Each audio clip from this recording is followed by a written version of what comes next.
Okay, at this time, I'd like to introduce a good friend of mine, a good friend of the Lions, not only Wisconsin, but quite a few surrounding states. Lion Lenny has been doing this, about 4 years now? Yeah. As a representative leader dog. And he blames A2 for getting him to be a representative. And so Lion Lenny and his companion, Lion Mikey, it's all yours. Thank you. Mikey, come.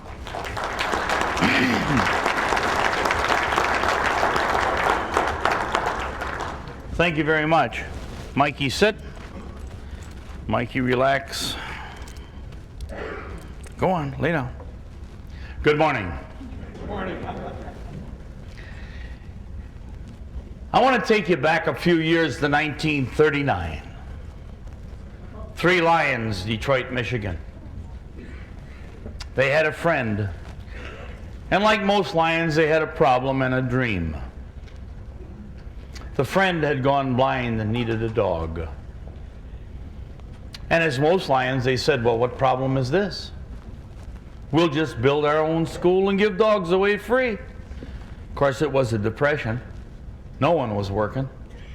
There were no jobs then. But there were 3 Lions clubs in Detroit. And they found 14 acres of land, had a barn on it, and a house, an apple orchard. It took all 3 of those clubs to dedicate their work that year and the next year to paying the rent of $50 a month so the school could start. It started out slow and it started out small. On those 14 acres of land today stands the largest dog training facility in the world, housing some 300 dogs at any one time and training and giving away 260 to 65 dogs every year. And because of your continuous support and your hard work, last year you gave away your 13,500 dog. Give yourself a hand.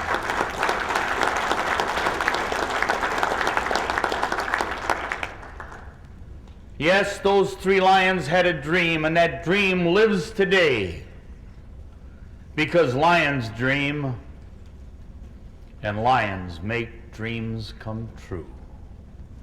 I had a dream. I had a dream that when I retired, I would travel. I loved to drive. I lived at 94 miles from where I worked, and I drove back and forth every day. And I loved to drive, and I loved to meet people, and I had started a small business, a motivational speaking business, and I would work every once in a while for different corporations doing speaking. And I thought, when I retired, what a way to make a living. I would travel and speak and meet all these people, and it would just be something that I liked to do. But in a very short period of time, when I lost my ability to read and my job, my driver's license, my car, my hobby, all of my self-confidence, some of my friends, I lost my dream. I knew there was no chance that I would ever be able to travel, to speak, to be able to meet people, that I would be condemned to the night, to live the life of night, just darkness and anger.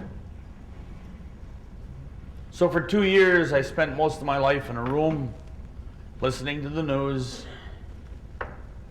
doing nothing, and blaming the world, of course, for the problem that I had I had brought on myself.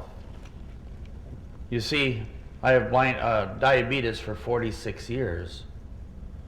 Now, the blindness was not caused by diabetes. It was caused by my ignorance because I did not listen. The doctors told me 20 years ago if I took care of my eyes, they'd stay. But I always figured it would happen to the other guy. They forgot to tell me that I was the other guy. And I had anger. I guess the only way I could describe my attitude in those days, if in the dictionary they had the word horse's patoot, they'd have my picture sitting right next to it so you know what it looked like. Yeah, that was me. But I did learn during those 2 years how to walk with a cane. And every morning I would get up and tap my way down to Christina's restaurant in wonderful downtown Ripon. Yeah, that's where I'm from, Ripon, Wisconsin. That's where 180 years ago today nothing happened, and that tradition lives on right to this minute. If you want to join us next Thursday, we're going to watch a Buick rust.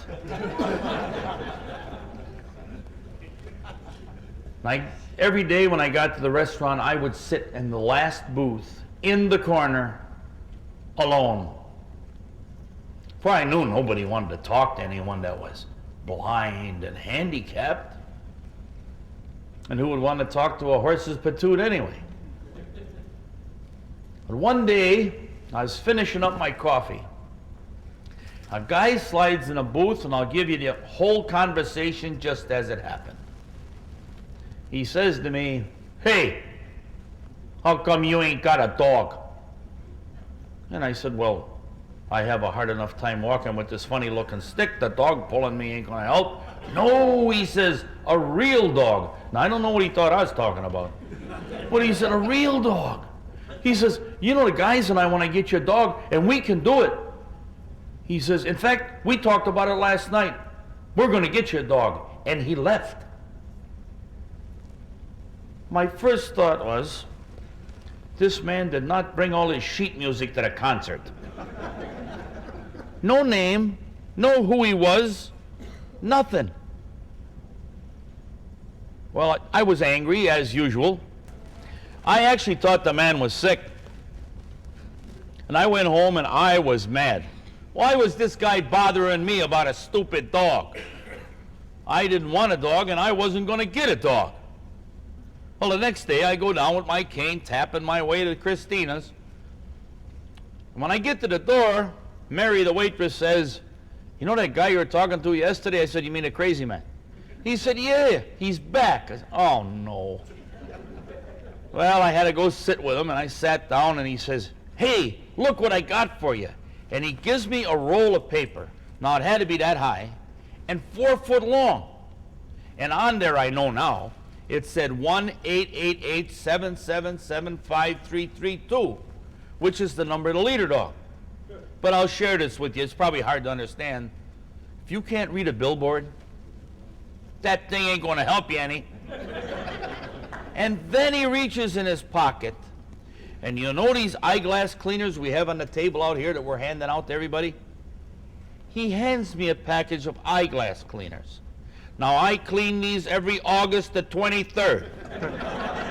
What do I need those for? Well, on there, I know now, is the telephone number, the email number, all the stuff you need to know about leader dog. He don't mention that, though. And he says, "You call these numbers today, we can take care of you." I couldn't take it anymore. "Who are you?" Well, he says, "I'm PDG Miltwood." PDG, that means power done gone. Paid dinner's gone, too, after that. At any rate. And I said, "Who's the we we're talking about all the time?" He said, "The Lions." He said, "You used to be a Lion years ago." He said, "We want to get you a dog."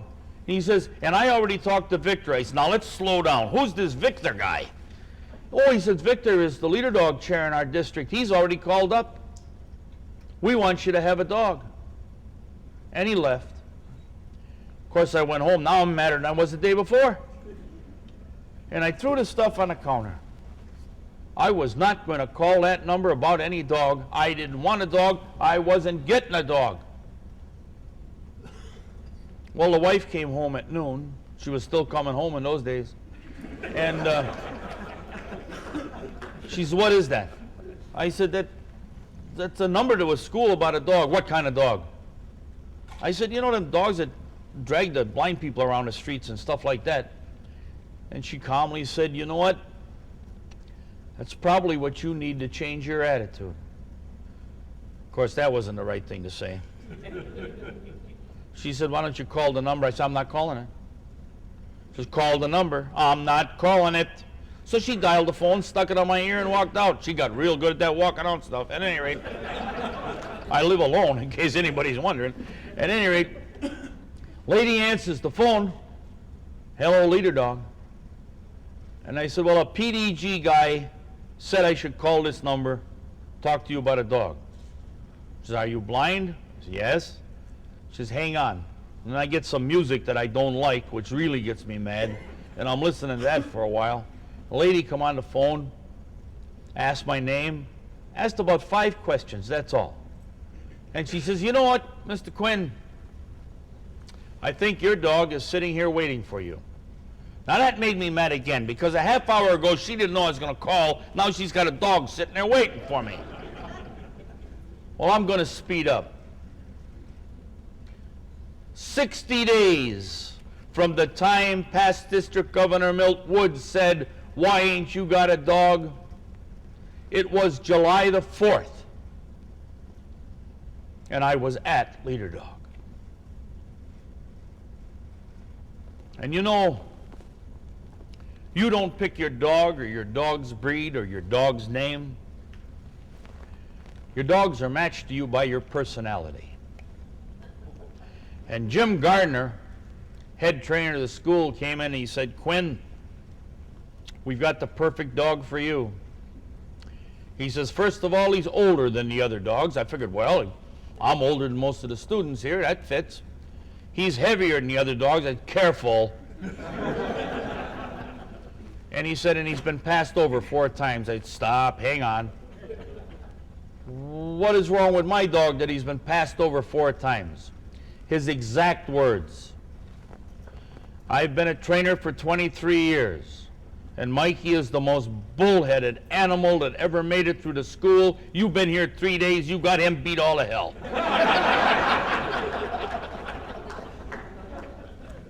He said, now we're going to come to the door and knock on the door. When we knock on the door, you say, Mikey, come.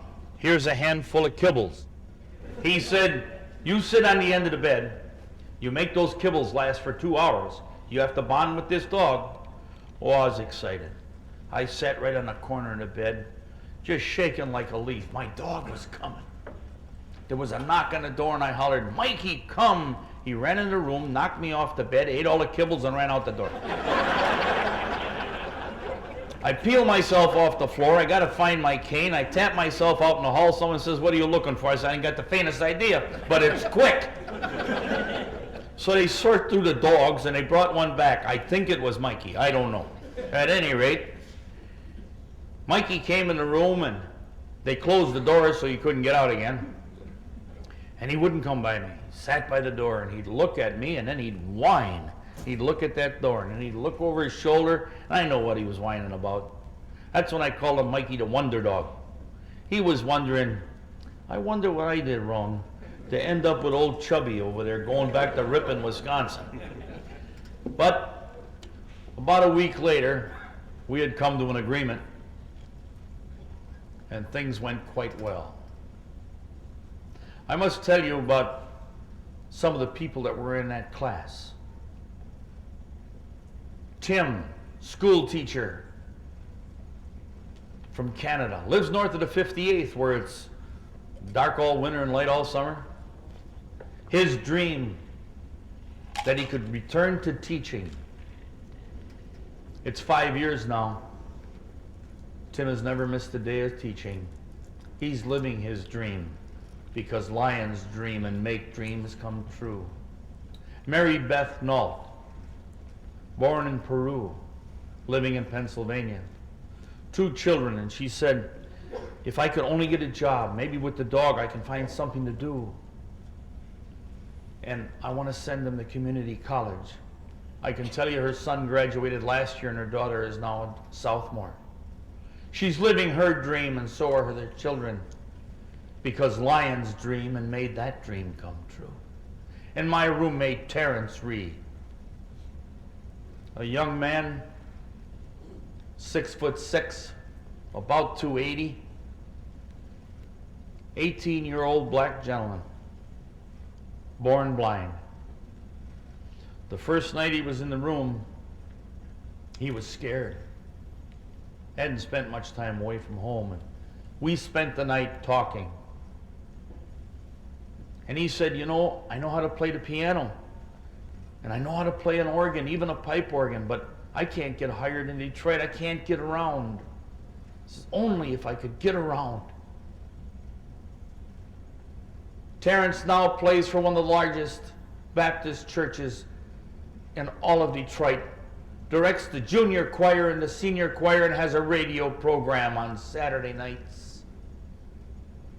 His dream lives because lions dream and made his dream come true. And when I got home with the dog the first week, a lioness called me and said, would you come to our club and talk? Tell us about the dog. I went, and I stumbled through that first talk. That was talk number 1. Today is number 367. My dream lives. I have traveled to I don't know how many different states, done Lions conventions all over Wisconsin. In fact, this April I will talk to 27 C2, and that will mean I have talked to all 10 districts in the state of Wisconsin. My dream is alive because you made sure it would not die. Lions have always dreamt. Here in Wisconsin, lions dream. A man named Hempel was an undertaker, Poisippi, Wisconsin, taking a morning walk. Came across some boys playing baseball. One was just sitting on the sidewalk. And he asked him, why don't you play baseball? And he looked up at him and said, because they don't make places for blind kids to play. Lion Hempel had a dream. We call it Lions Camp. Yes, the Poisippi Club, 13, 14 members got together and they start petitioning other clubs. And 50 years ago, that club was built up in Rosholt, and today it's the largest facility of its type. Last year, 1,460 children, blind children, deaf children, children with mild cognitive disorders, and diabetic children can live their dream. And it's a simple dream. It's not difficult. They just want to be kids. And because of your fine support and your hard work, that dream lives on today. And at that camp is an eyeglass recycling center, where just last year, 500,000 pair of glasses were distributed to third world countries where they don't even make glasses. So people and their children can live their dream of just seeing more clearly. That dream lives because lions dream, and lions make that dream come true. Now we've got a program called Lions Pride. It's a dream. It's starting slow. A dream that we can put enough money in a bank so that tomorrow's children, blind and deaf, those with cognitive disorder, can live their dreams of being kids. And I know that with your help and your efforts, the dreams of those that are working to have Lions Pride come to a successful end, that you will support that program and make the dreams of the children of tomorrow come true. The dreams of the Lions in Wisconsin just don't ever end. Yesterday I had the opportunity to go with International Director Pete Chanelia to the Child's Pediatric Eye Care Center. And I beg you all to make a trip to see this. You see parents holding babies whose vision is not good. Small children, 3 years old, 4 years old, having their eyes checked by special equipment, what was designed and built in Wisconsin with Lions money, so that these children can have their eyes checked properly. They will have vision. They will see clearly. They will become productive citizens. All because Lions dream, and they make those dreams come true. And then we moved on to the Lions Eye Bank. Most impressive building I've ever been in, where they take in the corneas and the eye tissue that's transported by Lions. And yes, every cornea and piece of eye tissue that's transported in the state of Wisconsin is transported by a lion, no one else. And in some cases, from the time of death till the time that that cornea is back in a person seeing again, 48 hours in some cases. Think about it. That person is seeing again because of a donation. Because you built a fine eye bank, a quality eye bank, an eye bank with a heart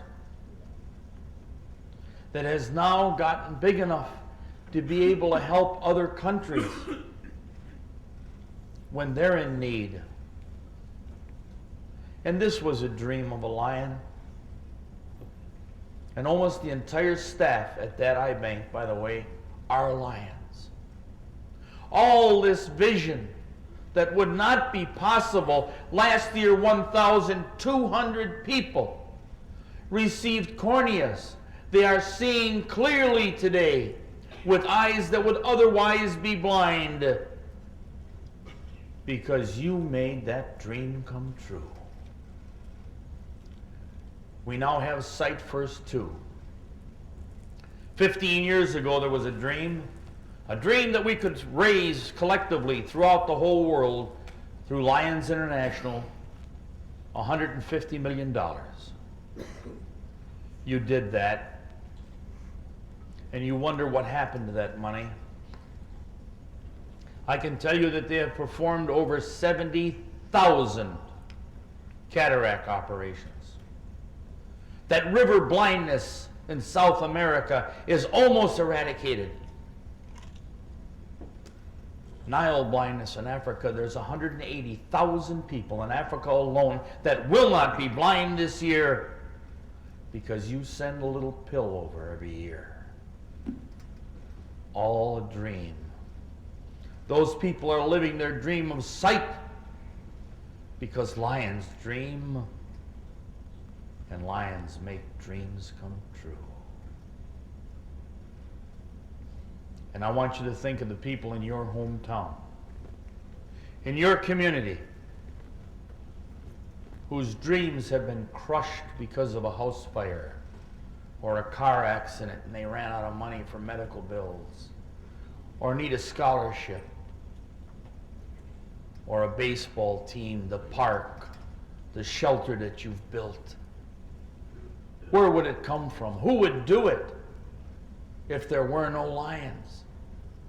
The dreams that you have replaced in your own community and made come true. Lion dreams. All those things that happen in your community happen because Lions dream. and lions make dreams come true. And why do you do it? We live in a time when the most commonly used phrase, and ask someone to be a member, you'll hear it, I just don't have the time. And truly we don't. We're all busier than we should be. But you see, lions are different. Lions take time to make time, and they use that time for others. So others that they will never meet, never see, never hear a thank you from, never shake a hand, so others can have quality time, see better, play better, just live better. So lions take time to make time, and they use that time so others can have a better time. You know, I'm very fortunate. I get to travel all over the United States. And I will say, as I travel, I'm asked some interesting questions. Several weeks ago in Detroit, waiting to get on Masaba Airlines, lady came up and said, can I ask you a question about the dog? And I said, yes. And she said, is that a blind dog? I hope not, lady. I got a long way to go.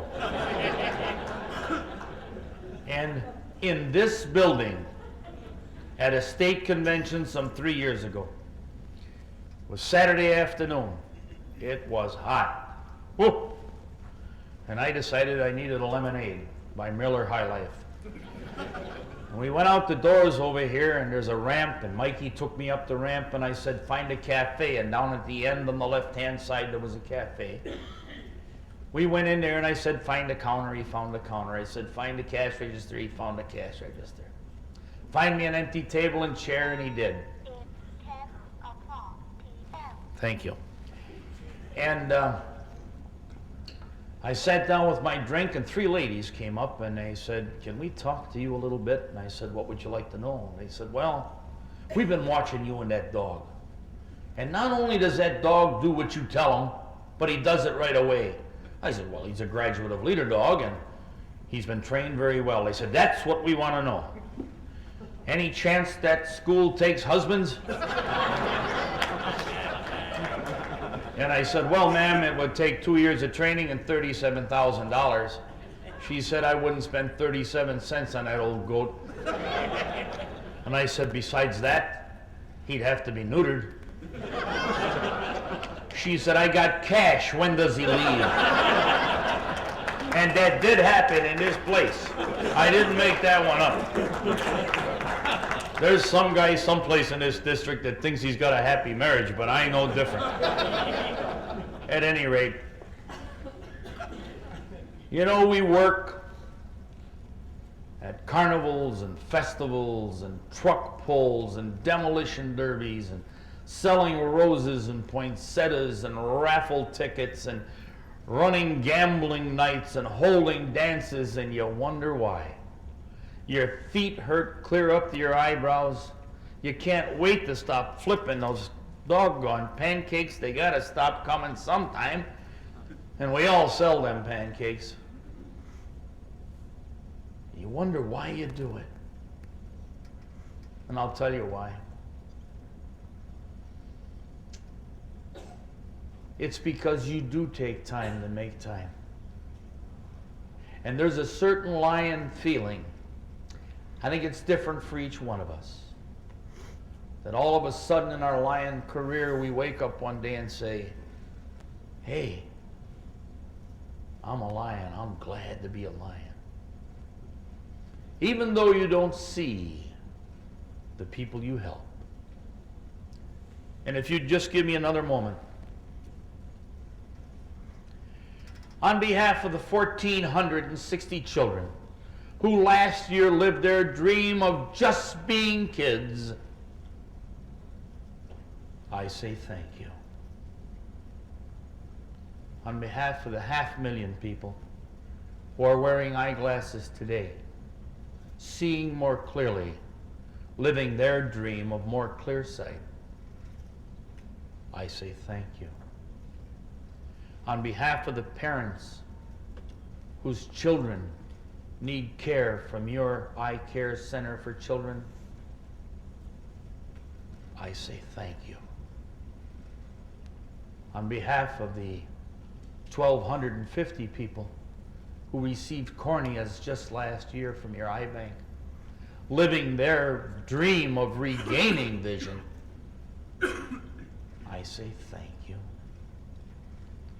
For the millions of people that you have helped regain sight and save sight all over the world with Sight First 2 and your cooperation, I say thank you.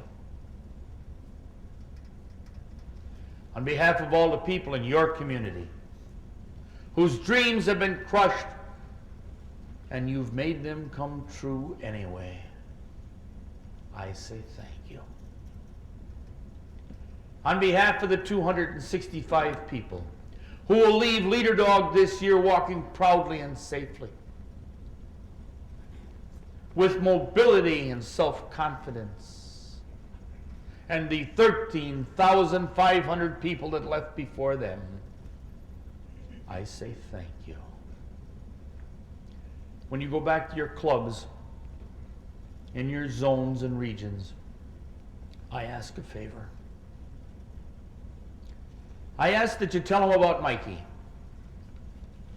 And tell them what you see.